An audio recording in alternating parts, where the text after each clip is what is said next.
Mateo capítulo 10. Padre Celestial, al abrir tu palabra, pedimos como siempre que seas tú quien nos guíe a través de ella y nos enseñe las cosas que hoy tienes para nosotros, para aprender acerca de quién tú eres y acerca de quiénes somos nosotros en tu Hijo Jesús. Así es que bendícenos y ayúdanos, oh Dios, a entender con claridad las cosas que deseas que entendamos. En el nombre glorioso de tu Hijo Jesucristo.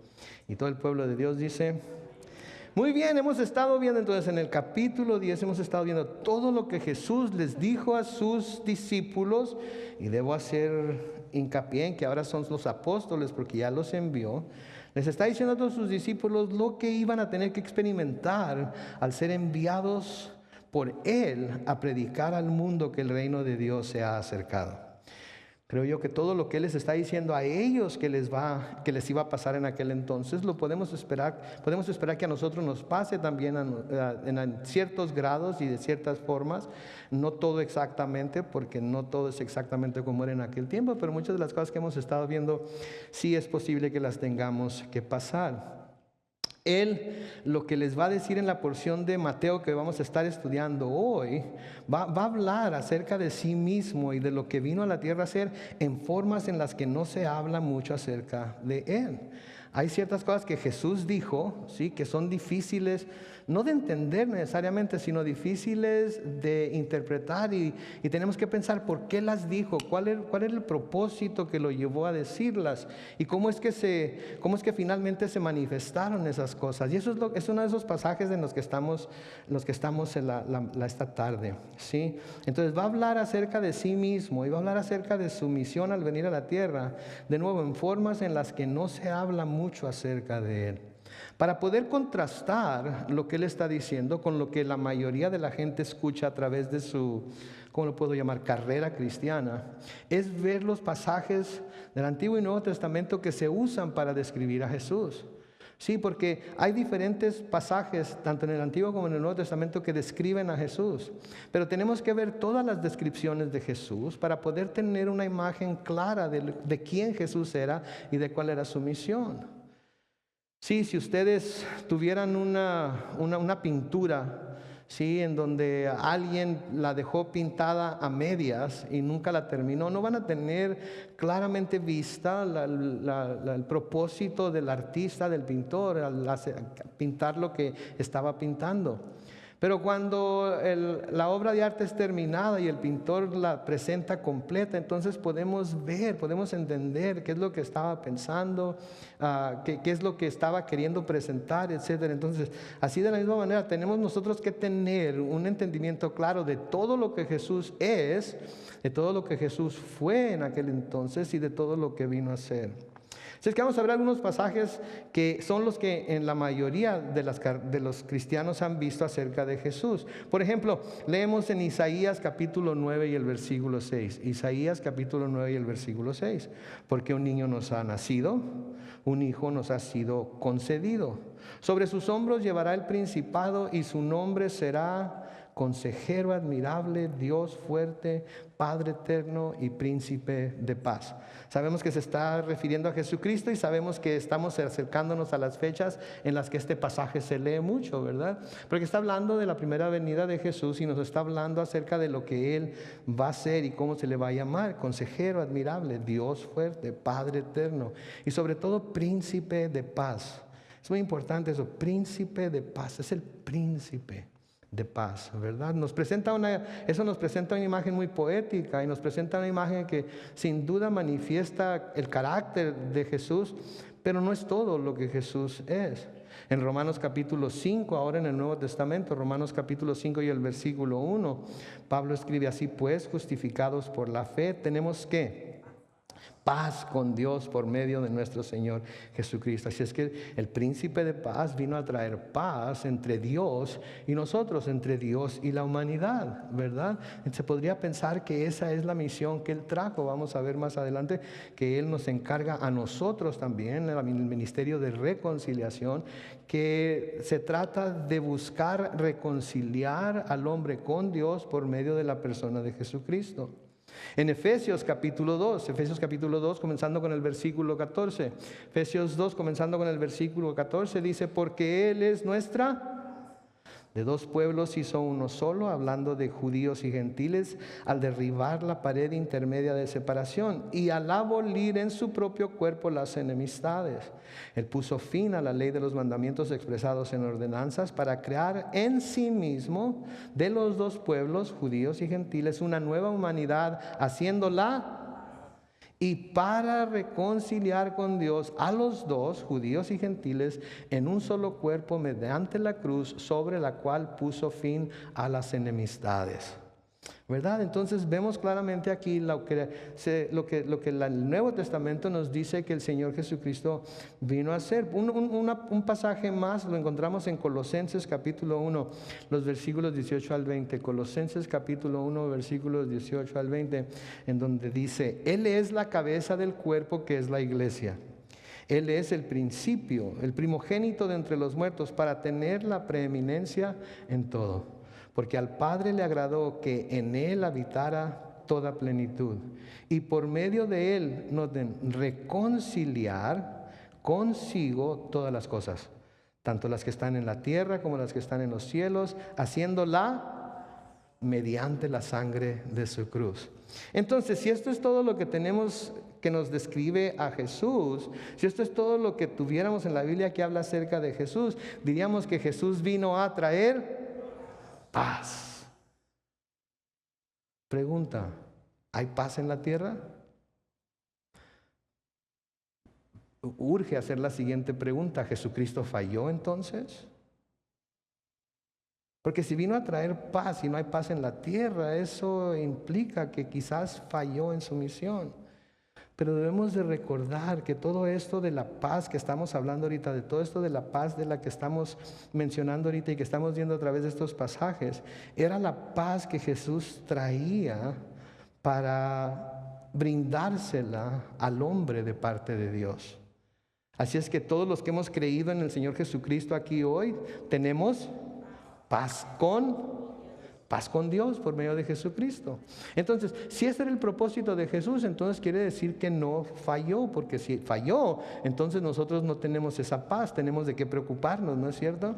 Pero las Escrituras claramente nos dicen que el Señor Jesucristo vino a traer esta paz ofrecida por Dios a través de Él, por medio de su sacrificio en la cruz, al derramar su sangre sobre la misma cruz, y ahora nosotros tenemos paz con Dios. Pero aquí está la cosa. Aquí está la cosa que nos lleva al pasaje que vamos a estudiar hoy. Que quienes quieran participar de esa paz que Dios ofrece por medio de Jesucristo, van a ser llamados a hacer un compromiso radical con Jesús. Y al aceptar el llamado a ese compromiso, se van a dar cuenta que esto traerá división con quienes rechazan hacer ese compromiso con el Señor. ¿Ok?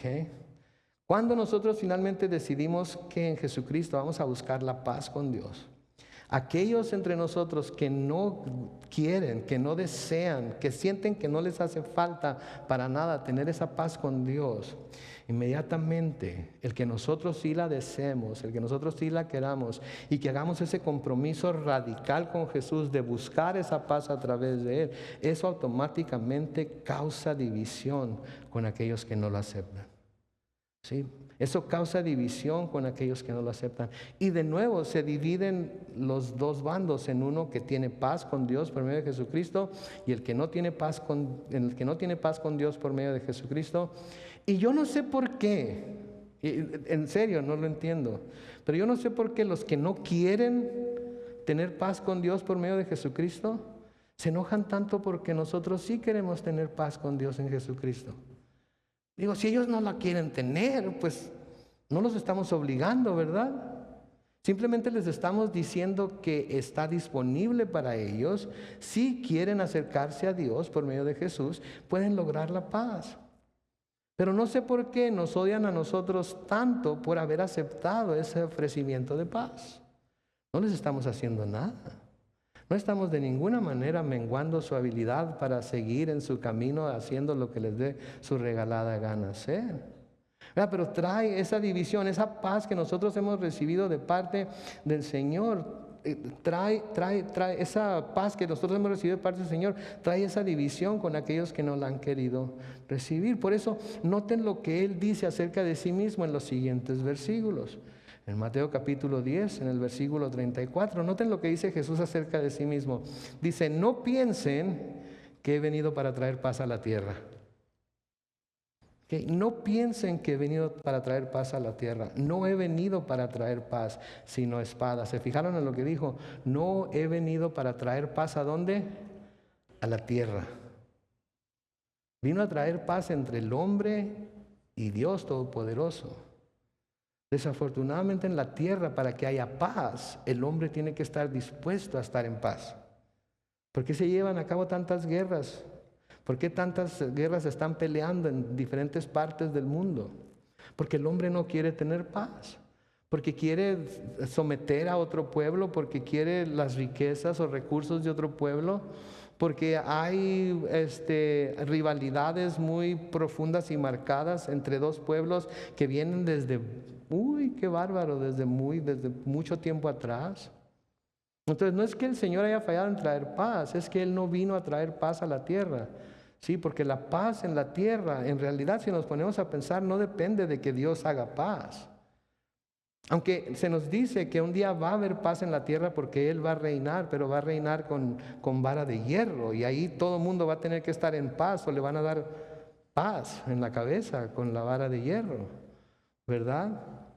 Pero el hombre tiene mucho que ver en qué tanta paz quiere tener. ¿De quién depende que haya paz, por ejemplo, entre padres e hijos? De los padres y de los hijos. ¿Sí? De los padres y de los hijos. Los padres tienen que querer tener paz con los hijos para que haya paz en el hogar. Y los hijos tienen que querer que haya paz con los padres para que haya paz en el hogar. Pero si uno de los dos no quiere paz, ¿qué va a pasar? Va a haber conflicto. Hasta que uno de los dos decida que pase lo que pase, él o ella va a buscar mantener la paz siempre. Y eso quiere decir que se va a tener que sacrificar él o ella, ¿no es cierto? Uno de los dos se va a tener que sacrificar. Entre cónyuges, ¿quiénes deciden si hay paz entre los cónyuges? Ajá. Sí, ustedes. Nadie más. Sí, y la única manera de tener paz entre ustedes dos es que uno de los dos esté dispuesto a hacer lo que se tenga que hacer para mantener esa paz. Nadie más. La pregunta es, ¿quién de los dos va a estar dispuesto a hacer lo que se tenga que hacer para mantener esa paz? ¿Quién se va a botonar los labios y no va a decir nada, pase lo que pase, por mantener la paz? Ahí hay muchas razones por las cuales decimos que no podemos. Hay muchas razones por las que nos sentimos justificados, ¿verdad? Pero en realidad no hay, si verdad queremos paz. Entonces, no piensen que he venido para traer paz a la tierra. No he venido para traer paz, sino espada. Una vez, escuchen esto, una vez que nos identificamos como seguidores de Jesucristo y le hemos confesado como Señor y Salvador, inmediatamente hacemos enemigos. Gente que no era nuestra enemiga, ahora es nuestra enemiga. ¿Sí? Y ahora andan buscando muchos la forma de hacernos la vida de cuadritos, porque nosotros lo único que queremos es tener paz con Dios. Y al haber experimentado lo que es tener paz con Dios, quisiéramos que ellos también la experimentaran, y cuando les sugerimos que busquen la paz con Dios, se enojan porque no quieren tener paz con Dios. Sienten que no la necesitan, no la quieren, no es para ellos, ellos quieren seguir viviendo como quieren seguir viviendo, y ni modo. ¿Sí? Entonces, en cuanto hacemos eso, nos ganamos enemigos. ¿Sí? Y esto es algo que hasta cierto punto es muy natural. ¿Sí? Porque pasamos de ser hijos de las tinieblas a ser hijos de la luz. Y ahora los hijos de las tinieblas no nos soportan. Porque donde quiera que vamos, llevamos ¿qué? Luz. Entonces, para no ofender a los hijos de las tinieblas, ¿qué deberíamos de hacer? Quedarnos dentro de nuestra iglesia, quedarnos dentro de nuestra casa y no salir nunca, ¿verdad? Eso no es lo que el Señor está diciéndoles a sus discípulos aquí. Les está diciendo que los está enviando como corderos en medio de leones.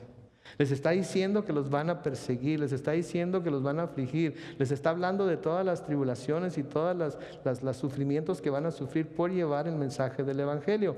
Pero les está diciendo que porque son hijos de luz ahora, tienen que salir y llevar esa luz en donde quiera que vayan. Hablábamos de esto el jueves en la tarde, ¿se acuerdan? Los que estuvieron ahí hablábamos de esto.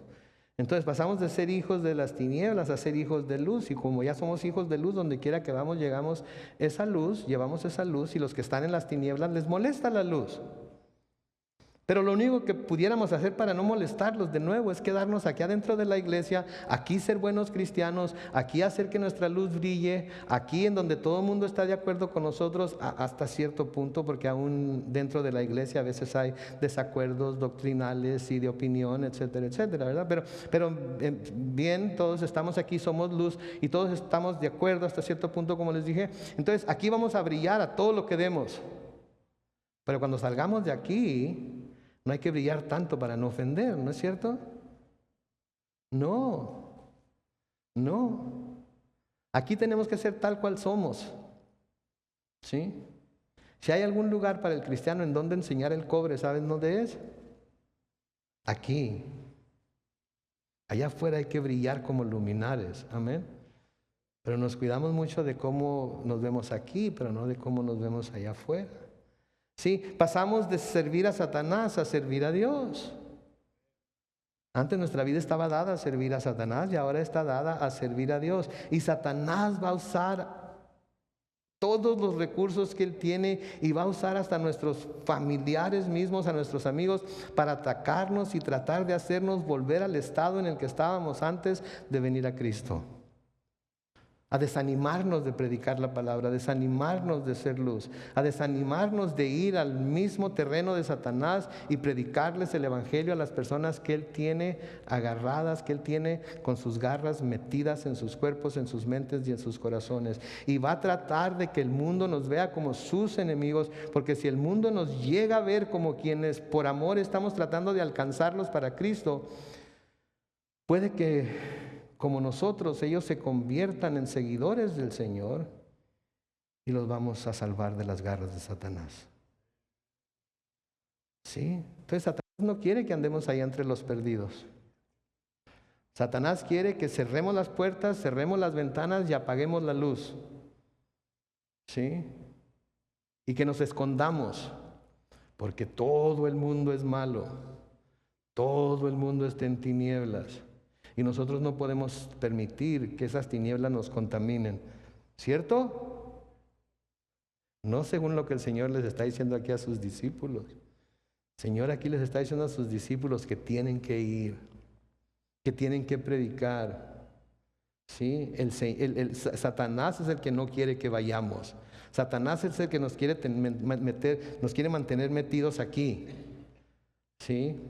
Ahí están bien, cristianos, ahí están bien. Llénense de la Biblia. Cántenle a su Dios.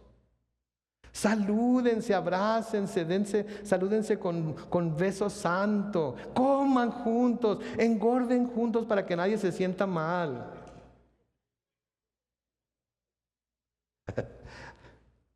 Ahí están bien. Cuando salgan acá afuera y quieren predicar, cuando salgan acá afuera y quieren hablar de Jesús, los van a tratar mal.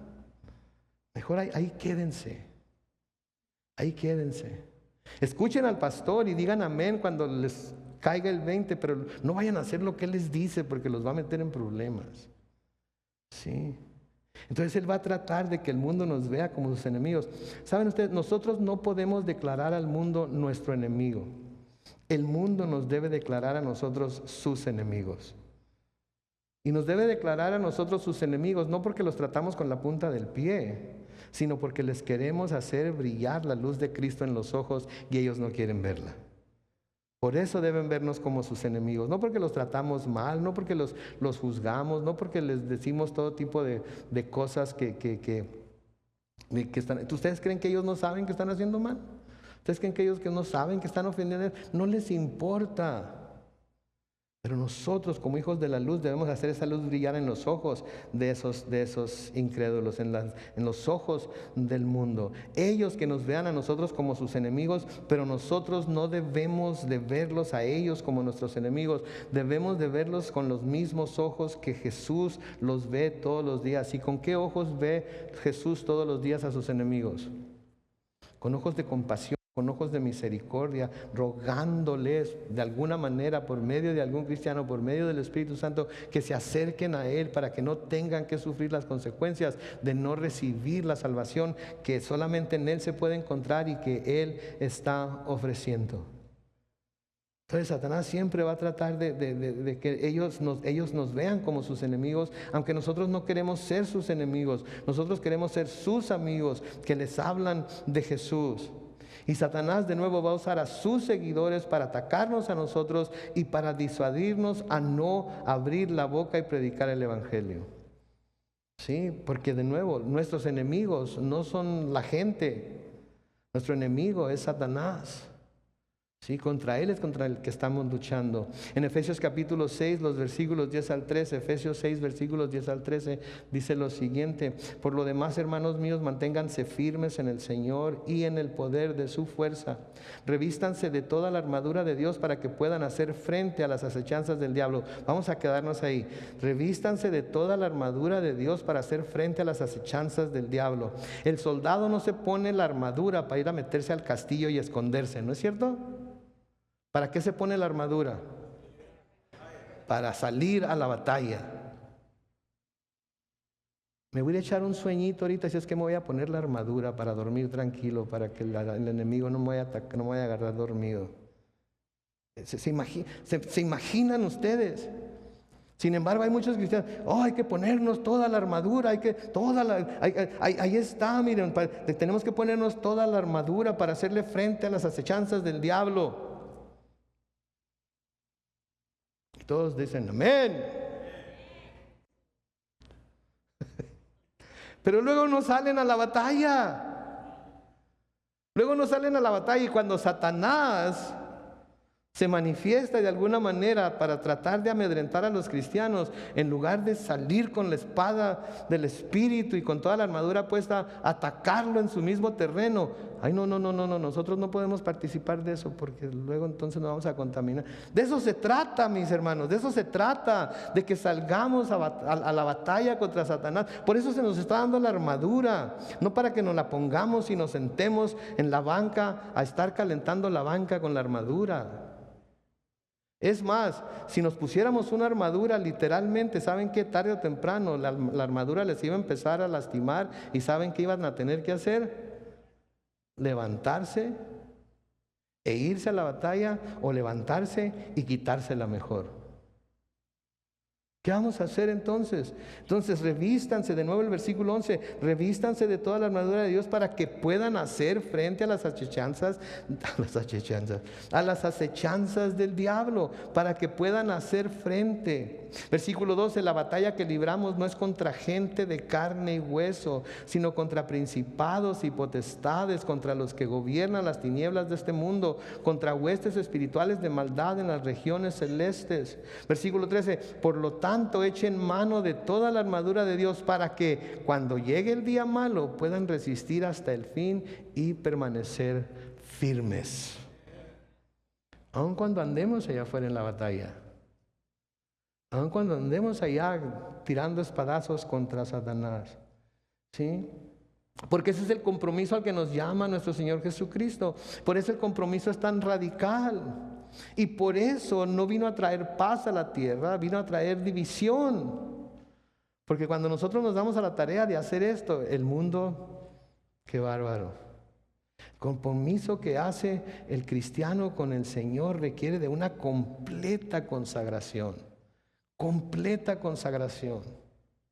Alma, cuerpo, espíritu, tiempo, talento, tesoro. Todo está dado para su servicio y para alcanzar cuantas más personas podamos alcanzar para el reino de los cielos. Pero para poder llevar a cabo ese compromiso, tiene que haber un amor profundo en nuestros corazones por Dios, al haber reconocido la obra que Él ha hecho por nosotros a través de la muerte de su Hijo Jesús en la cruz y el derramamiento de su sangre. Nuestro amor tiene que ir más allá del te amo, Jesús, ¿sí? Y tiene que llegar al punto en el que mostramos el amor a Jesús por la forma en la que estamos dispuestos a ir a ofrecer la paz que Él vino a traer de entre Dios y el hombre. ¿Sí? Así es como mostramos el amor a Dios.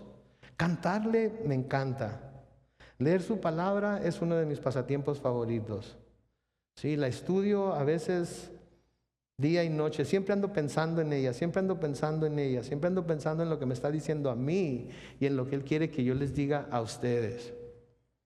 Pero en donde en realidad se cumple, sí, en donde en realidad se manifiesta el amor que tenemos por Él, es cuando obedecemos sus mandamientos. Y uno de sus mandamientos es ir, así como les está diciendo aquí a sus discípulos. Si el Señor no quiere compromisos a medias, nunca le han gustado los compromisos a medias al Señor. ¿Sí? ¿Se acuerdan lo que le dice a la iglesia, a una de las iglesias en el Apocalipsis? Le dice, me gustaría que fueras ¿qué? O caliente, pero eres, por lo tanto, ¿qué va a hacer? Te voy a vomitar de mi boca. ¿Qué somos?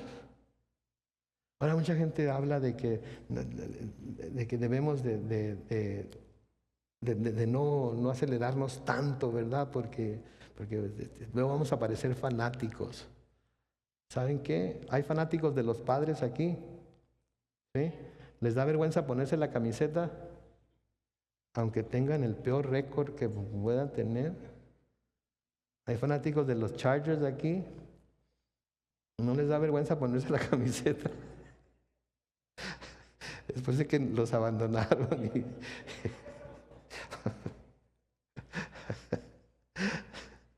Y así sucesivamente, podríamos hablar de las Chivas o podríamos hablar de la América, no importa. ¿Sí? Las Águilas de Mexicali, ¡woohoo! La tierra de Dios, ¿verdad? Pero al Señor no le gustan los compromisos a medias, al Señor no le gustan los compromisos, los compromisos así como Él quiere que sea todo. Desde el principio a Israel hay una porción de las Escrituras que se le llama el gran Shama. Shama quiere decir oye. Y lo encontramos en Deuteronomio capítulo 6, los versículos 4 y 5, en donde el Señor les dice a los israelitas, oye Israel, el Señor nuestro Dios, el Señor es uno, y amarás al Señor tu Dios con todo tu corazón y con toda tu alma y con todas tus fuerzas. ¿Queda algo para alguien más? ¿Queda algo para algo más? ¿Queda algo para...? No, es todo para Dios. Ah, pero que Dios tan egoísta, qué bárbaro. Entonces quiere decir que le tengo que dar todo mi amor a Él y no a nada a mi esposa, nada a mi esposo, nada a mis hijos, nada a mis padres, nada...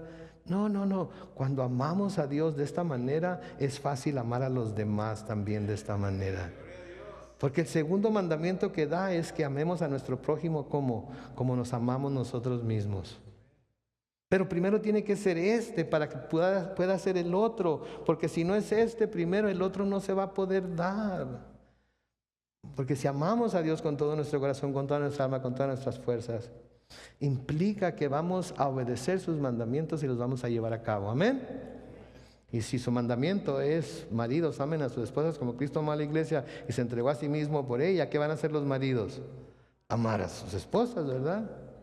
Y si las esposas aman al Señor con este tipo de amor, con este amor de todo corazón, con toda alma, con todas sus fuerzas, cuando ven en las Escrituras que les dice, mujeres, sométanse a sus maridos, no a los hombres, a sus maridos, única y exclusivamente a sus maridos, como al Señor en todo, porque aman a Dios de esta manera, van a poder también someterse a sus maridos, porque es Dios el que les está diciendo que lo hagan, ¿verdad? Entonces, el amor a Dios se manifiesta en la obediencia a sus mandamientos. Pero mientras no haya ese amor completamente entregado, ¿sí? Es muy difícil cumplir con la segunda parte del mandamiento. Pablo le escribe a Timoteo en 2 de Timoteo capítulo 2, los versículos 4 al 7. Noten, 2 de Timoteo capítulo 2, versículos 4 al 7. Les dice lo siguiente. Ninguno que milita, noten la palabra milita, está hablando de militar, ¿verdad? Está hablando de soldado. Ninguno que milita se enreda en los negocios de la vida a fin de agradar a aquel que lo tomó por soldado. ¿Quién nos tomó por soldado a nosotros? Cristo. Entonces, como soldados de Cristo, no debemos de enredarnos con los negocios de la vida, ¿sí? Al grado de que no estemos agradando a aquel que nos llamó a ser sus soldados. Versículo 5, y tampoco el que lucha como atleta es coronado si no lucha legítimamente. Tiene que luchar de acuerdo a las reglas que se han establecido para esa lucha. Sí, las reglas que ha establecido el Señor para nosotros, como aquellos que vamos a llevar el mensaje de la reconciliación, las tenemos claramente descritas en la Biblia y tenemos que luchar de acuerdo, ¿sí?, a esas reglas para nosotros poder también agradar al Señor. Versículo 6, el labrador para participar de los frutos debe trabajar primero. Y considera lo que digo, y el Señor te dé entendimiento en todo. Pero lo que quiero que nos concentremos aquí es en el soldado. Si somos soldados de Cristo, tenemos que estar en la... Ok, si somos soldados de Cristo, tenemos que estar en la... ¿Y dónde está la batalla? Allá afuera. Allá afuera. Aquí hay una batalla. A veces, con el estómago. Hay una batalla con el cerebro, con el cuerpo, que los tenemos que someter, ¿verdad? Etcétera, etcétera. Pero allá afuera está la batalla por las almas. Allá afuera está la batalla por las almas. Y eso es lo que debemos estar haciendo. Ahora, al hacer este compromiso tan radical del que estamos hablando, a menudo de los primeros que recibimos resistencia es de las personas más cercanas a nosotros. Y a menudo es de nuestra propia familia, ¿no es cierto? Sí, nuestros hijos no quieren creer como nosotros. Sí, nuestros padres a lo mejor tienen tanto tiempo creyendo lo que creen que no quieren aceptar lo que les estamos diciendo. Buscamos todas las formas, habidas y por haber, porque escuchen la verdad y quizás se conviertan al Señor. Pero a menudo nos mandan a freír espárragos, no quieren escuchar, no quieren oír. Se oponen a cualquier cosa, la familia deja de llamarnos, invitarnos, etcétera, etcétera, etcétera. Y por eso el Señor, noten lo que dice ahí en el capítulo 10, versículos 35 y 36.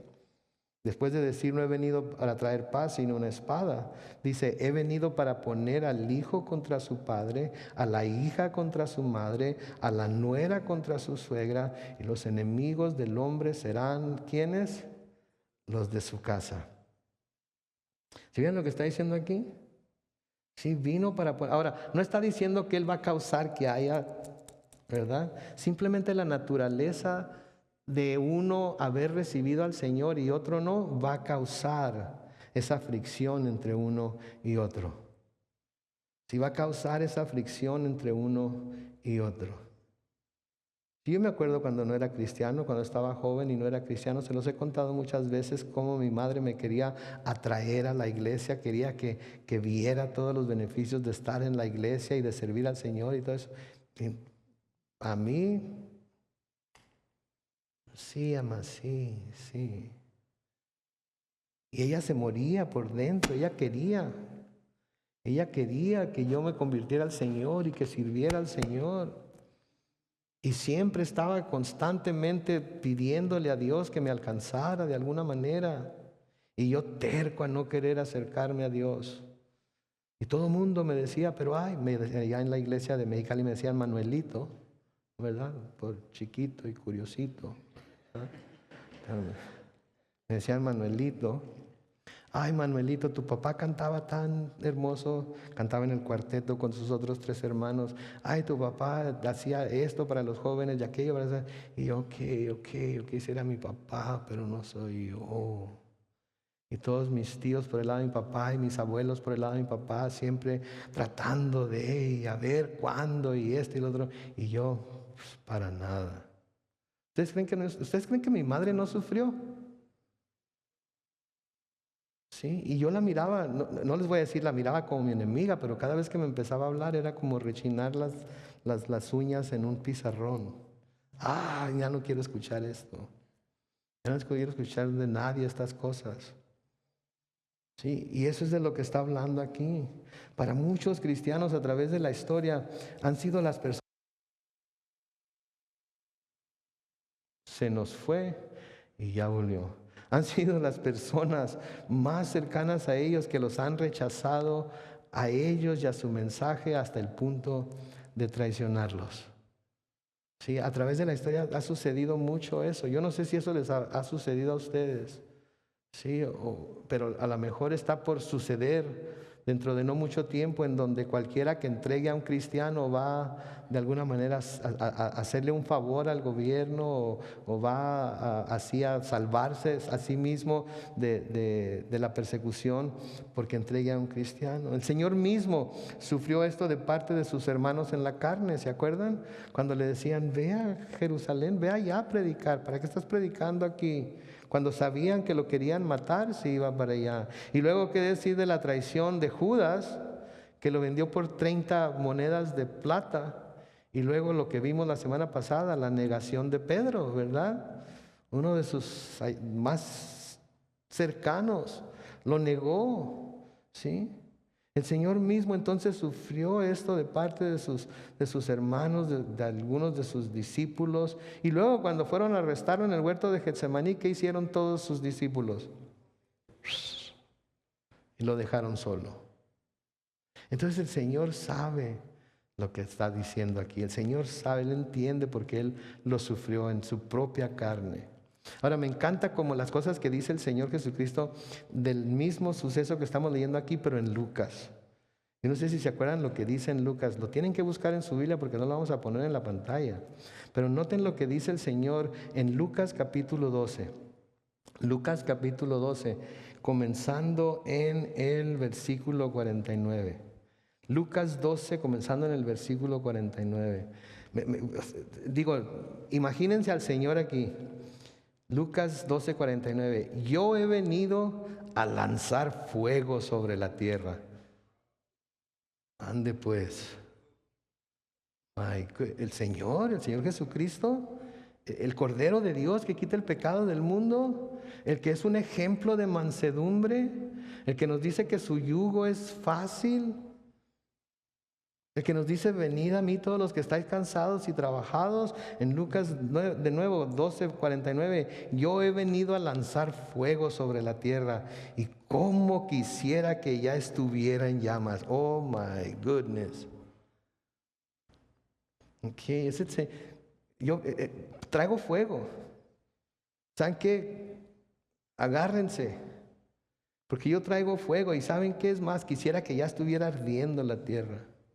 Noten en el versículo 50, hay un bautismo que debo recibir y cómo me angustio esperando que se cumpla. ¿De qué está hablando aquí? De su muerte. Está hablando de su muerte en la cruz. Y está diciendo, tengo que pasar por ese bautismo. Sé lo que va a costar. Sé el dolor que me va a traer. Sé la experiencia tan difícil que va a ser. Pero noten lo que dice. Cómo me angustio esperando que se cumpla. ¿Se dan cuenta? ¿Se dan cuenta cómo estamos viendo aquí al Jesús completo? No al Jesús, ay, pobrecito. No, al Jesús completo, al Jesús que es Dios, al Jesús que es todopoderoso. ¿Sí? Versículo 51 les dice, ¿creen ustedes que he venido a la tierra para traer paz? Pues les digo que no, sino más bien división. Porque de ahora en adelante una familia de 5 estará dividida en 3 contra 2 y en 2 contra 3. El padre se enfrentará con el hijo con el padre. La madre estará contra la hija y la hija en contra de la madre. La suegra estará en contra de su nuera, como que eso es muy difícil, ¿verdad? Y la nuera en contra de su suegra. ¿Ok? Noten lo que les está diciendo aquí. Familia que normalmente se lleva bien o relativamente bien, ahora van a estar completamente divididos. Y dice el fuego, he venido a lanzar fuego. ¿Por qué dice que ha venido a lanzar fuego? ¿Okay? El fuego es símbolo del juicio de Dios. ¿Escucharon eso? El fuego es símbolo del juicio de Dios. Así que con la venida de Jesucristo, así como se acercó el reino de los cielos a la tierra, así también se estaba acercando el día del juicio para quienes no creen. Nosotros nos gozamos en el hecho de que el día del regreso del Señor Jesucristo esté cerca. Amén. No sé yo. Nosotros nos gozamos en el hecho de que el día del regreso de Jesucristo llegue. Amén. Ok. Pero ¿saben lo que viene después? El día del juicio. El día del juicio. Así es que tan cerca como está el regreso de Jesús para llevarse a su iglesia, así de cerca también está el día del juicio. ¿Y qué estamos haciendo, iglesia?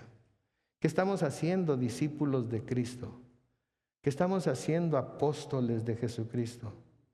Para alcanzar a los perdidos con el mensaje del Evangelio. Por ir allá afuera y hacer brillar nuestra luz. ¿Sí? Noten lo que dice el versículo 37.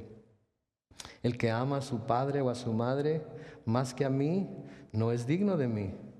El que ama a su hijo o hija más que a mí, no es digno de mí. Son palabras fuertes del Señor Jesucristo. Ok, amas más a tu padre y a tu madre que a mí, no eres digno de mí. No eres digno.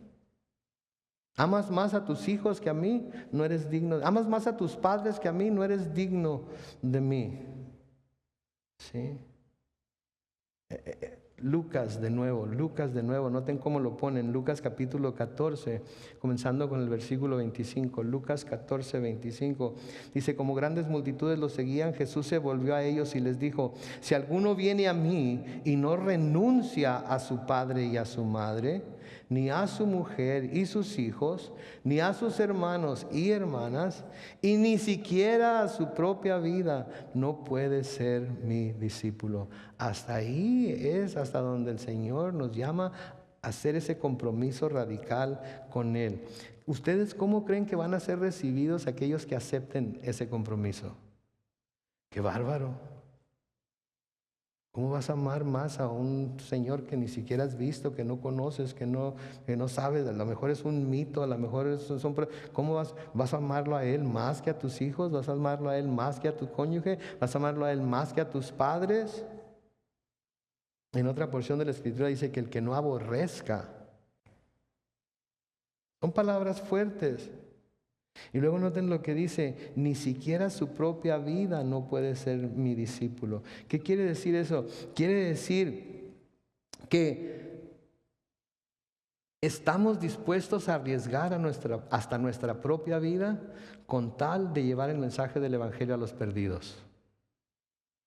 Estamos dispuestos hasta arriesgar nuestra propia vida con tal de llevar el mensaje del Evangelio a los perdidos, porque eso es de lo que está hablando aquí. Ahora, no me malentiendan, cuando leemos estas porciones de las Escrituras, esto no quiere decir que no amamos a nuestros padres.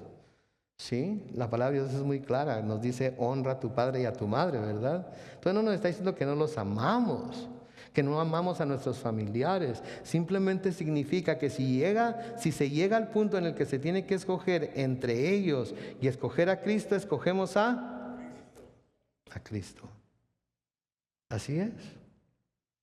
Si se llega al punto en el que tenemos que escoger entre ellos y Cristo, tenemos que escoger a Cristo.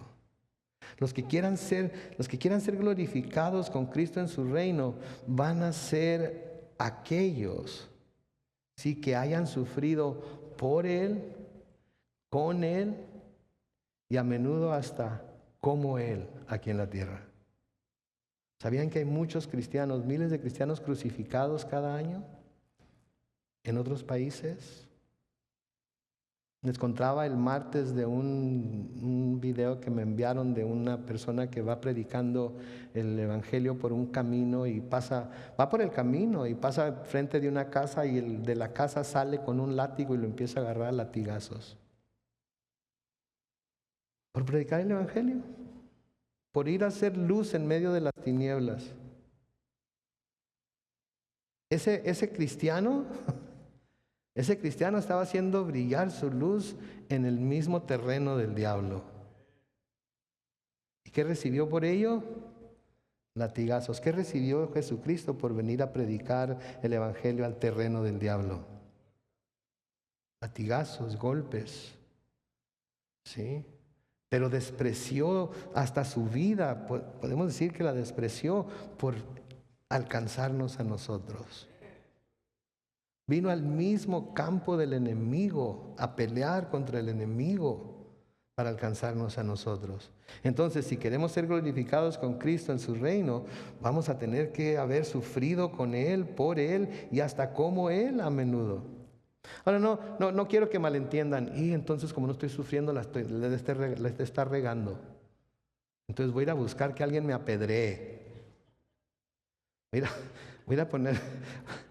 Voy a ir a meterme a la cueva de los leones. No estoy diciendo eso. ¿Saben qué? Cálmense. Simplemente prediquen el evangelio y tarde o temprano va a haber un carita por ahí que les va a caer gordo y les va a aventar una que otra pedrada. ¿Sí? Sí, pero cuando eso suceda, ¿saben qué? Como les decía el Señor Jesucristo a sus propios discípulos, se sacuden el polvo de los pies de ese lugar y se van a otro lugar a predicar. ¿Sí? Si ya pasamos por la casa de ese viejito cascarrabias y cada vez que pasamos ahí nos agarra pedradas por predicar el evangelio, digo, si seguimos pasando ya la andamos buscando nosotros, ¿verdad? Vamos a buscar a otro que no tenga tan buen tino quizás, ¿verdad? Y a predicarle a él. ¿No es cierto? De nuevo, entonces, los que quieran ser glorificados con Cristo en su reino serán los que hayan sufrido por Él, los que hayan sufrido como Él y en Él aquí en la tierra. En Romanos capítulo 8, los versículos 16 al 17, Romanos 8, 16 al 17 dice: el Espíritu mismo da testimonio a nuestro espíritu de que somos, ¿qué? Hijos de Dios. Y si somos hijos, somos también, ¿qué? Herederos de Dios y coherederos con Cristo. ¿Y quién dice amén? Pero espérense, hay que terminar el versículo. Si es que padecemos juntamente con Él, para que juntamente con Él seamos glorificados. ¿Quién dice amén? Sí. Tenemos que verlo todo.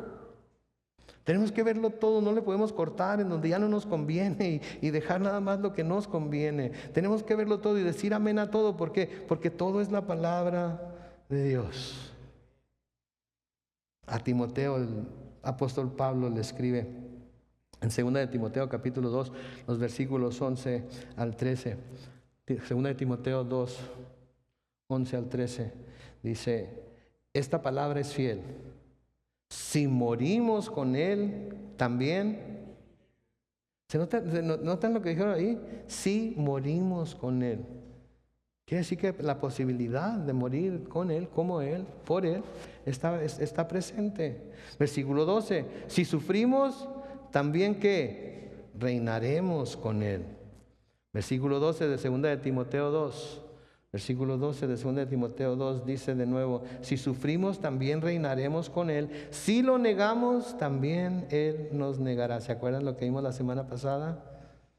De que el que me niegue delante de los hombres, yo lo negaré también delante del Padre. Es lo mismo que Pablo está diciendo aquí. Y luego, por último, el versículo 13 dice: si somos infieles, Él permanece fiel. Él no puede negarse a sí mismo.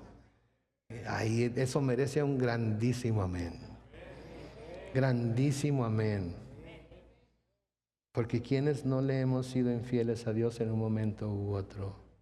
Y otra manera que se puede traducir esto es: si nos falta la fe para hacer lo que Él nos llama a hacer, Él de todas maneras es fiel a nosotros, porque Él no puede negarse a sí mismo. Él nos dijo que iba a estar con nosotros, que nunca nos iba a dejar, que nunca nos iba a desamparar, que iba a estar con nosotros hasta el fin del siglo, y saben que Él lo va a cumplir. Y luego noten el versículo 38 de Mateo 10, dice: el que no toma su cruz y me sigue no es digno de mí. De nuevo, tomar la cruz significa comprometerse a predicar el evangelio hasta estar dispuestos a morir por ello.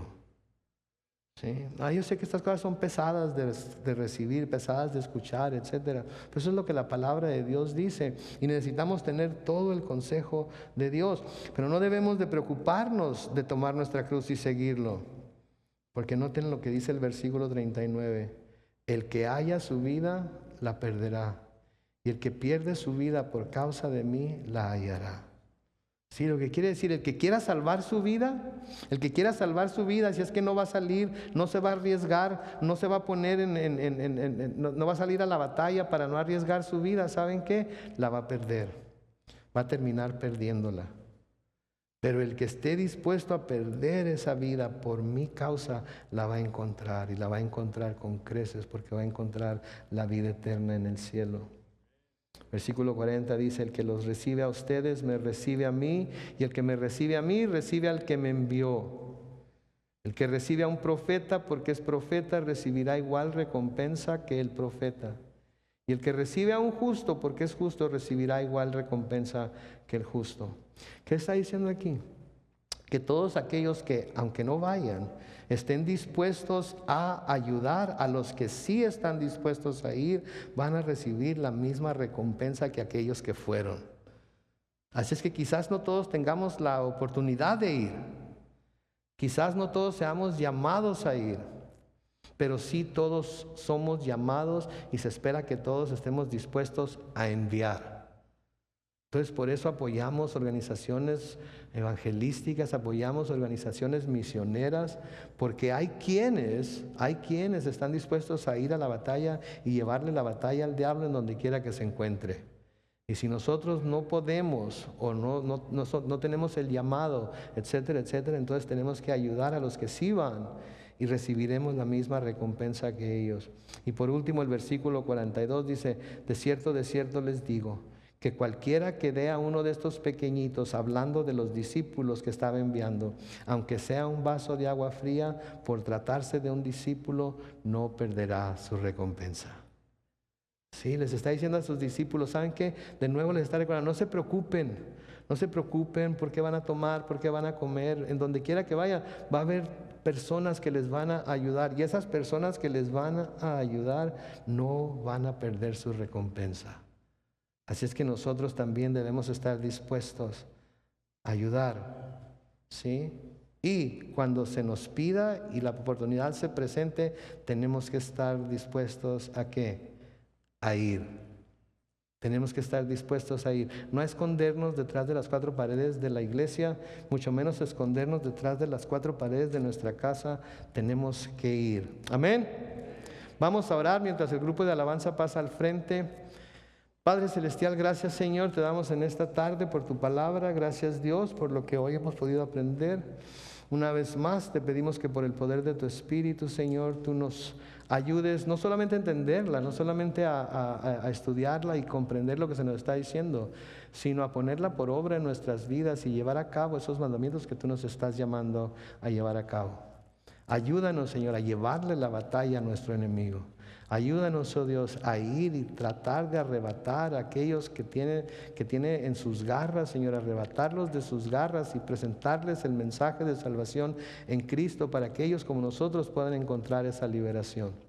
Danos el valor, Señor, danos el denuedo, danos la habilidad, danos el poder por tu Espíritu Santo de hacer estas cosas. Te pedimos que una vez más nos llenes y nos des, oh Dios, todo aquello que necesitamos para poder honrarte con nuestras vidas aquí en la tierra mientras estemos en este lugar. Bendícenos, protégenos, guárdanos, Señor. Pero ayúdanos a estar dispuestos a entregar hasta nuestra misma vida por la predicación del Evangelio. Porque eso fue lo que tú hiciste, Señor Jesús. Tú dejaste tu gloria en el cielo, viniste a esta tierra en la cual dominaba Satanás, en un mundo que estaba completamente perdido, completamente en tinieblas, e hiciste brillar tu luz para salvación de todos aquellos que pusieran su fe en ti. Gracias, Dios. Gracias porque entre ellos nos encontramos nosotros. Gracias, Padre, en el nombre de Cristo Jesús. Y todos decimos...